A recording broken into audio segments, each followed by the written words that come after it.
ओम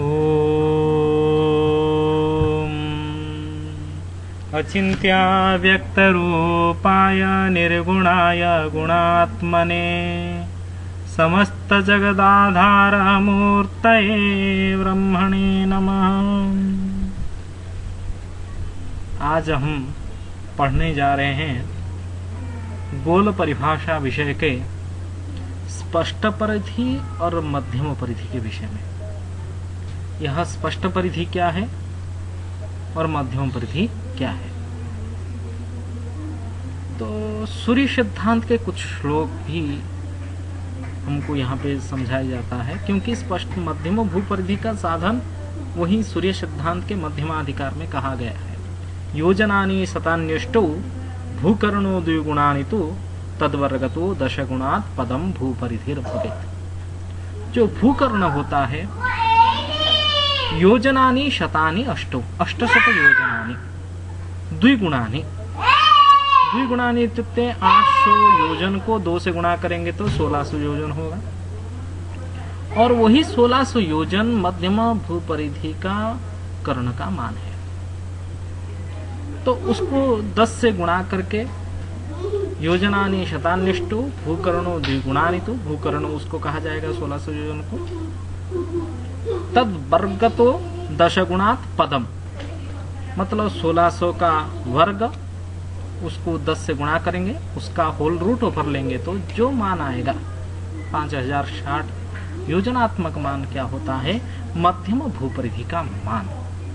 वहां पे हम मध्यम भूपरिधि का मान पढ़े थे सूर्य सिद्धांत के ग्रंथ में, लेकिन यहाँ पे इस चित्र में मध्यम भूपरिधि क्या है उसको गोल में कैसे हम स्पष्ट करेंगे और गोल के विषय में कैसे बताया जाता है, इस संदर्भ में थोड़ा सा दृष्टि देंगे। तो यह विषय देखिए, आपको चित्र दिखाई दे रहा होगा। मध्यम भूपरिधि के चित्र में जो नाड़ी वृत्त है, नाड़ी वृत्त धरा तलगो देशो निरक्ष देश, मतलब ठीक पृथ्वी को, यह आपके सामने पृथ्वी रखा गया है। मध्यम भूपरिधि जैसे पृथ्वी को आधे भाग में जो बांटने वाला रेखा होता है, वो जैसे कि यहाँ चित्र में आप देख रहे हैं निदे से, यह ठीक पृथ्वी को 2 भाग में बांटने वाला निदे, निरक्ष देश और निरक्ष देश। निरक्ष देश को सटा हुआ गया हुआ जो वृत्त है, मतलब नाड़ी वृत्त के धरातल में जो देश है उसको निरक्ष देश कहा जाता है। निरक्ष देश मतलब जहां जिस देशों में अक्षांश शून्य होता है उस देशों को निरक्ष देश कहा जाता है। और उस निरक्ष देश की जो परिधि का मान है उसको मध्यम भूपरिधि कहा जाता है, मतलब वो पृथ्वी का मध्य है। उस मध्यम भू का परिधि का मान को मध्यम भूपरिधि मान। तो मध्यम भूपरिधि मान सिद्धांत शिरोमणि में भी थोड़ा सा मत पार्थक्य है, सिद्धांत सूर्य सिद्धांत और सिद्धांत शिरोमणि में, लेकिन प्रायः एक विषय एक है, उसका परिभाषा में विषय एक ही है। जो निरक्ष देश को गया हुआ जो संपूर्ण परिधि का मान है, पृथ्वी को 2 भाग में बांटने वाला जो विषुवत रेखा है, उस विषुवत रेखा के ऊपर जितने सारे देश हैं उसको निरक्ष देश कहा जाता है। जिन देशों में अक्षांश शून्य होता है उन देशों की जो परिधि का मान उसको मध्यम भूपरिधि कहा जाता है। उसी प्रकार स्पष्ट भूपरिधि जब निकालेंगे हम, वह लंबांश ज्ञान से ही निकाला जाता है। थोड़ा सा अक्षांश क्या है, लंबांश क्या है, वह चीज हमको फिर से याद रख लेना चाहिए। जैसे कि चित्र में आप देखिए, चित्र में स्पष्ट है यह ध्रुव स्थान, क्योंकि भूकेंद्र से ध्रुव नक्षत्र तक गया हुआ सूत्र जिस गोल में जहां लगता है वो ध्रुव स्थान होता है। और ध्रुव स्थान पे और खमध्य को होते हुए जो वृत्त होता है उसको याम्योत्तर वृत्त, दोनों ध्रुव और खमध्य को या हुआ वृत्त को याम्योत्तर वृत्त। जैसे कि हमारे ठीक माथे के ऊपर खमध्य होता है, उत्तर दिशा में ध्रुवस्थान ध्रुवतारा, और खमध्य ध्रुवतारा को गया हुआ याम्य उत्तर दक्षिण वृत्त को याम्योत्तर वृत्त कहा जाता है। उस याम्योत्तर वृत्त में अक्षांश और लंबांश का ज्ञान किया जाता है। यहाँ पे चित्र में देखिए, ये हुआ इस स्थान में एक व्यक्ति खड़ा हुआ है। सोच लीजिए, एक परिकल्पना कर लीजिए, ये पृथ्वी है। संपूर्ण इस पृथ्वी के ऊपर इस भाग में जहाँ पृष्ठ स्थान है वहाँ पे एक व्यक्ति को सोच लीजिए, यह पृष्ठ स्थान हुआ। पृष्ठ स्थान को भू केंद्र से पृष्ठ स्थान को स्पर्श करके गया हुआ जो सूत्र है आकाश में खमध्य में जहाँ लगता है उसको खमध्य कहा जाता है। यह खमध्य हुआ। सबके ठीक सिर के ऊपर अपना अपना खमध्य होता है, पृष्ठ स्थान के सिर के ऊपर यह खमध्य। तो खमध्य यह निरक्ष देश, निरक्ष देश में जो निवास करते हैं उनके सिर के ऊपर उनका खमध्य होता है। उनका खमध्य को उनका निरक्ष खमध्य कहा जाता है। निरक्ष खमध्य और शव खमध्य का अंतर को भी आप अक्षांश कह सकते हैं, अक्षांश कहना चाहिए। निरक्ष खमध्य स्वखमध्योः अंतरम अक्षांशः। यदि यह निरक्ष खमध्य और स्वखमध्य का अंतर अक्षांश हुआ, ध्रुवस्थान और स्वखमध्य के अंतर को लंबांश कहा जाता है, क्योंकि ध्रुवस्थान से निरक्ष खमध्य तक 90 डिग्री होता है। 90 डिग्री से अक्षांश को माइनस कर देंगे तो लंबांश आ जाएगा, क्योंकि ध्रुवस्थान से ठीक 90 में नाड़ी वृत्त होता है और नाड़ी वृत्त याम्योत्तर वृत्त के जो संपात बिंदु है वह निरक्षक मध्य है। तो निरक्षक मध्य और स्वख मध्य का अंतर को अक्षांश, ध्रुवस्थान से स्वख मध्य तक के अंतर को लंबांश। जैसे कि आप चित्र में देखिए, ध्रुव और खमध्य के बीच में लंबांश, खमध्य और निरक्षक खमध्य के बीच में अक्षांश, और अक्षांश लंबांश को दोनों को जोड़ देंगे तो 90 डिग्री होगा।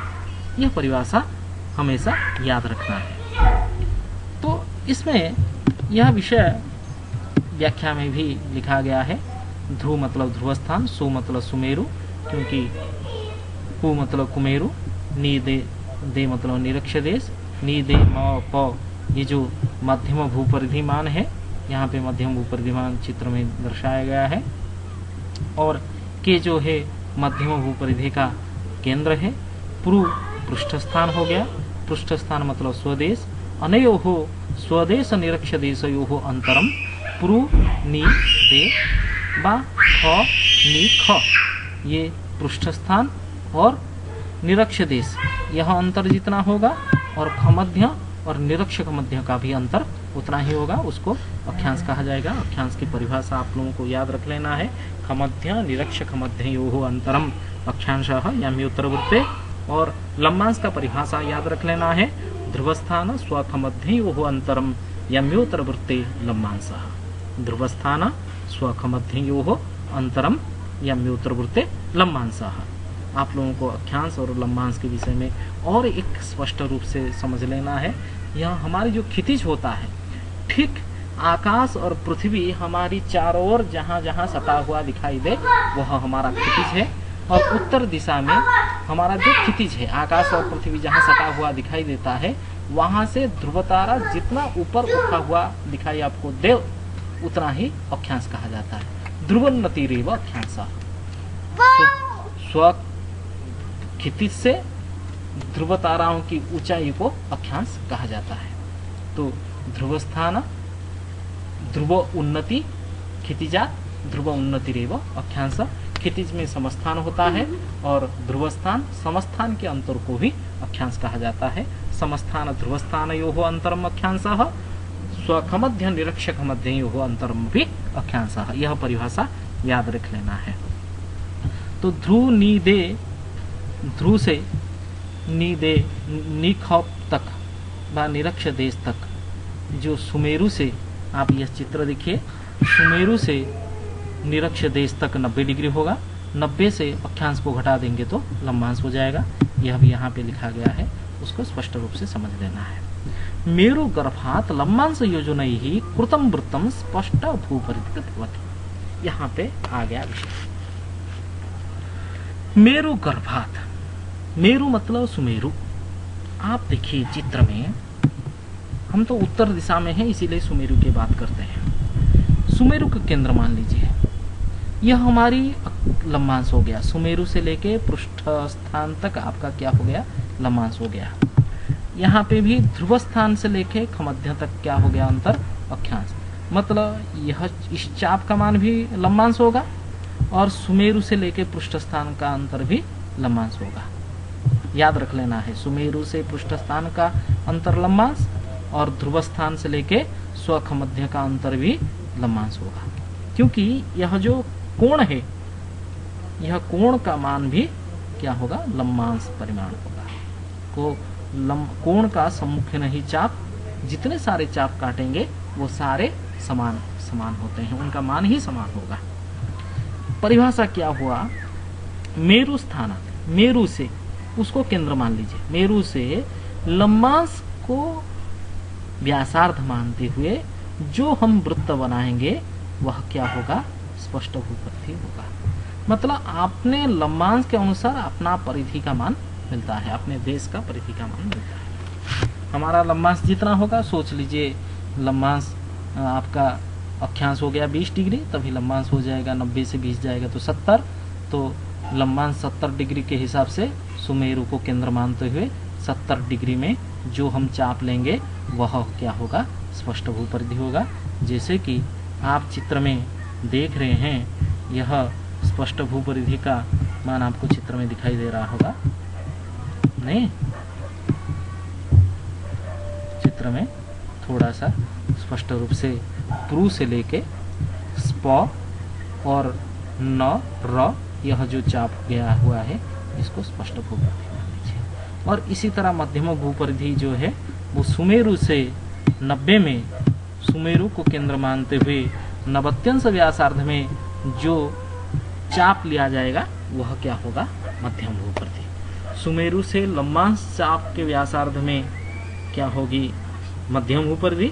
और सुमेरु को केंद्र मानते हुए सुमेरु से अक्षांश परिमाण में जितना आप चाप लेंगे वह स्पष्ट भूपरिधि होगा।